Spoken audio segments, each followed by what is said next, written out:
morning, beloveds. Oh, he is going to make a sort of a cameo for you. You get to see the edge of his face.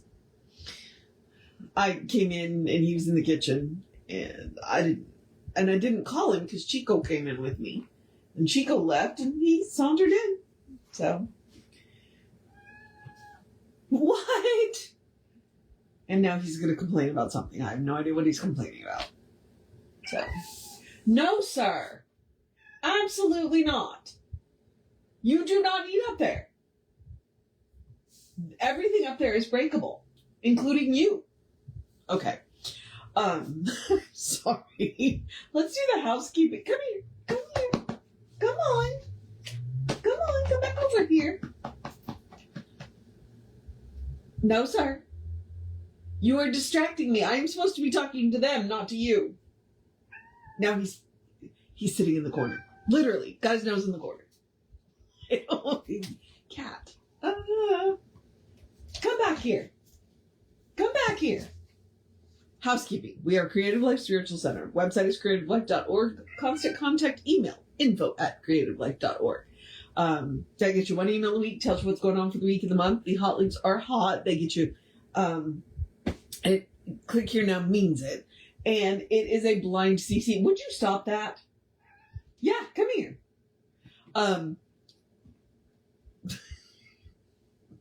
He's back. And it is, I said it's a blind CC, so nobody's going to get your email. You won't end up on anybody else's email list because of us. Yeah, there you go. You're a good boy. He started purring. He's also smiling. So, and then let's talk about the social medias, because I'm doing this on the social medias. And, we are Creative Life Spiritual Center or Creative Life Spark, and I'm running Ryan across all of the social medias that I am on. We do not monetize them. We don't want to deal with the ads any more than you do. So what we ask you to do instead is go like, subscribe, follow, based on which platform you are on, and then engage with the individual post by reacting to the post, commenting on the post, sharing the post. Like he's commenting now. He's still talking. It's part of the reason why we picked them, because Siamese talk. And the house was too quiet, because Gabby and Foster both were talkers. So, yeah. Yeah. Okay. Let's move on. New design for living. And a new design for living is, this is the philosophy, no, the process of science of mind. Jesse's been leaning into the idea of when you pray for something or when you treat for something, the universe just doesn't hand it to you. The universe hands you a process to get you there. Because generally by the time you get what you've treated for, you are no longer the same person. Well, that's kind of the idea behind a new design for living. By the time you get to the end of the book, you were not the same person as the person who started the book. Okay? And it's one of the things that I like. That's what Science of Mind is. Science of Mind is a process. It's not really a religion. It isn't. Because we don't teach you what to believe. We teach you how. It's kind of important. And we teach you why it's important. So, and that's exactly what this book is. This is one of the last books that Ernest put out. We happen to be in a rather intriguing chapter called Health is Normal, which if you want more information on Health is Normal, I would suggest reading The Quantum Doctor by Amit Goswami, because that's Amit Goswami, Dr. Goswami. He's a nuclear physicist, by the way. So, brilliant scientist. That's what he was, that's what he went, you know what? Let's look at how we can do this. How we can combine spirituality with health. So, we have an intriguing topic today, and we'll see, because Ernest says a couple of different things about taking pills, and that's what the title of the talk is today. And so I'm hoping he does not disappoint me in this book. And if he does, then I will simply quote the other one. So let's find out. And I say that because I take 4 prescriptions. Okay. I will be upfront about that. I take 4 prescriptions that help me manage an autoimmune. So, all right. That's one of the reasons why this has been an intriguing chapter for me. All right. Pills and prayers. Without realizing it, far too many people are slowly committing suicide through the way they think, through establishing within themselves patterns of thought that inhibit or prevent the flow of life in and through them. With every pill we have prescribed for us, we should also be given a suggested creative prayer, a suggested way to correct our destructive patterns of thought. The truth of the statement has been discovered in the fact that a medicine that theoretically should work may not. Okay. Not through any fault of the medicine, but because the patient does not think it will work. Okay.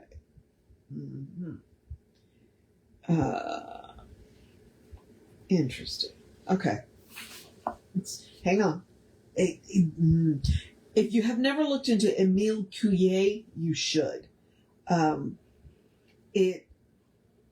Emile looks like it is spelled Emily with an E instead of an I, a Y. And it's Cous. Coué? Obviously French, I think. You should look into Emile Coué. He is considered the father of modern hypnotism, but he was a pharmacist. And one of the things that he did when he was dispensing medications, and this was back in 18 something, I think. Not absolutely positive, it could have been 19, but it's been more than 100 years.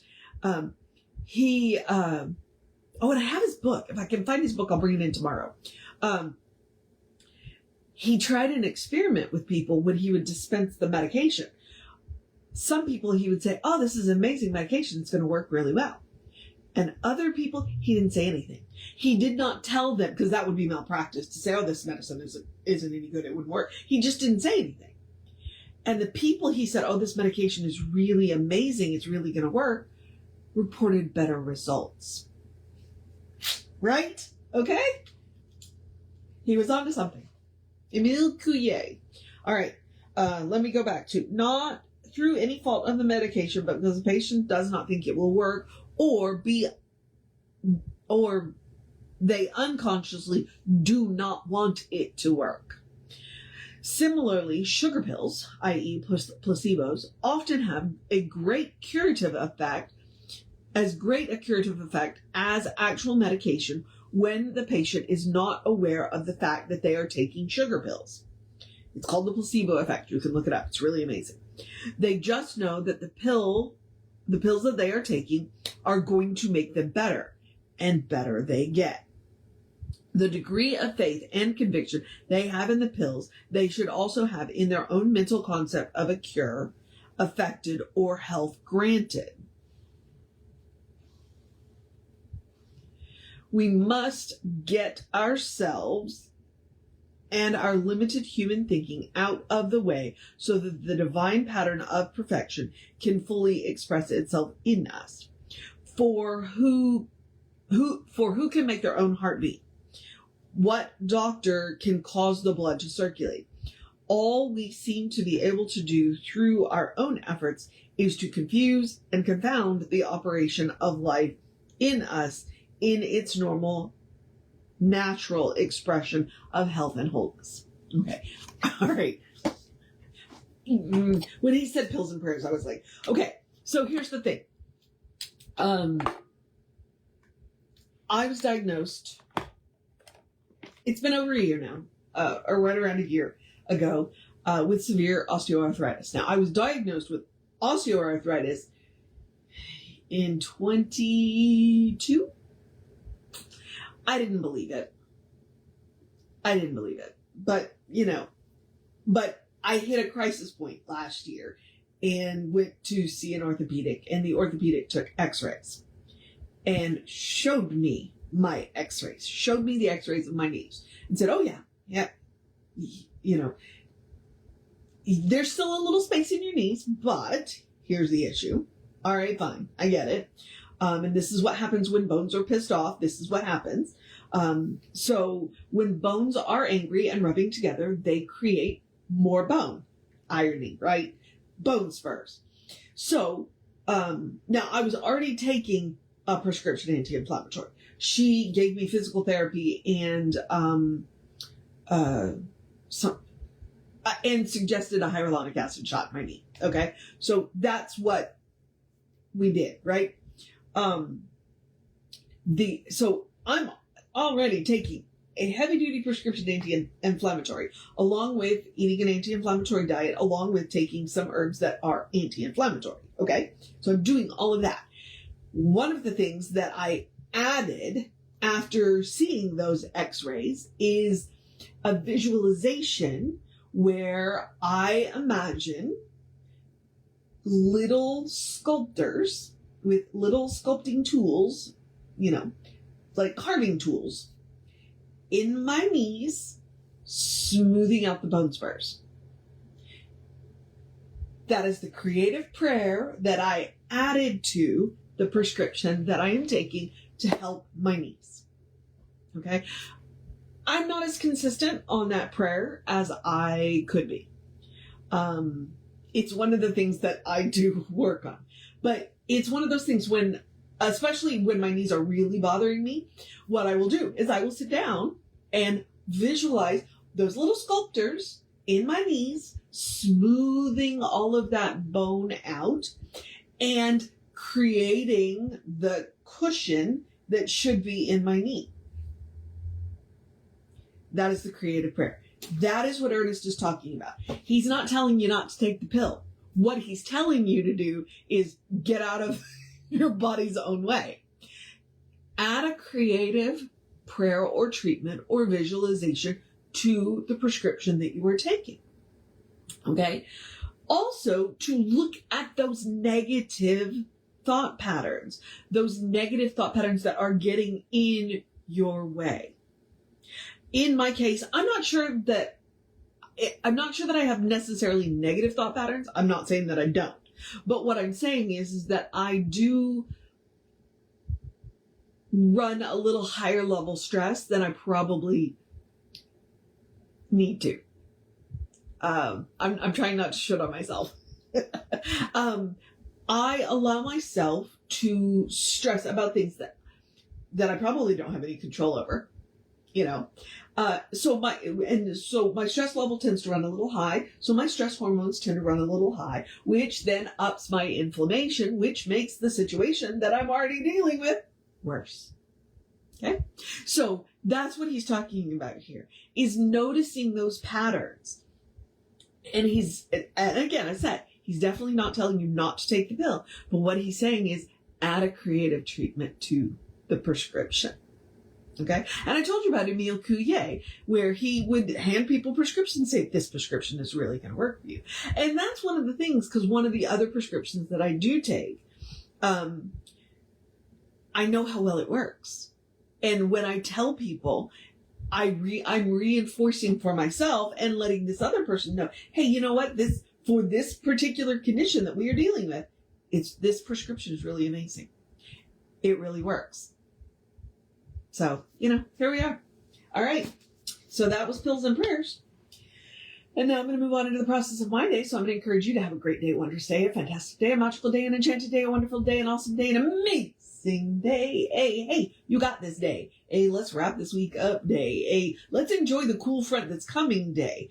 Even though it doesn't get here until Saturday afternoon. Yay. You got the, oh no, I already said that. A drink plenty of water day, a be aware it's still a little warm day, a cuddle your fur babies day, a tell somebody you love them day, a do something amazing for yourself day, a go do a volunteer thing for somebody else day, because you want to feel really good, that's a way to do it. Go volunteer. I don't know. So I'm just going to wrap this up and tell you to have a good day. And if that is too much pressure, simply have a day. You are enough, just as you are. You are a beloved expression of the divine. You are a brilliant light, a divine spark, spirit in motion, God in action, an absolutely beautiful masterpiece, and a work in progress at the same time, at your own pace. I don't know if I said you were a brilliant light, a divine spark, spirit. Oh, no, I said that one. And as Reverend Jesse likes to call us, you are a godling. So explore the truth of your being. Get to know who the divine knows should be, because the divine knows you to be good. And from there, anything is possible. Anything at all is possible. All right, beloveds. Reverend David should be on sometime this afternoon. Who knows when? I'll be back with you tomorrow. I do get to go to the park tomorrow, and hopefully we remember the peanuts. Take care of yourself. Know that you are loved, and I will see you tomorrow.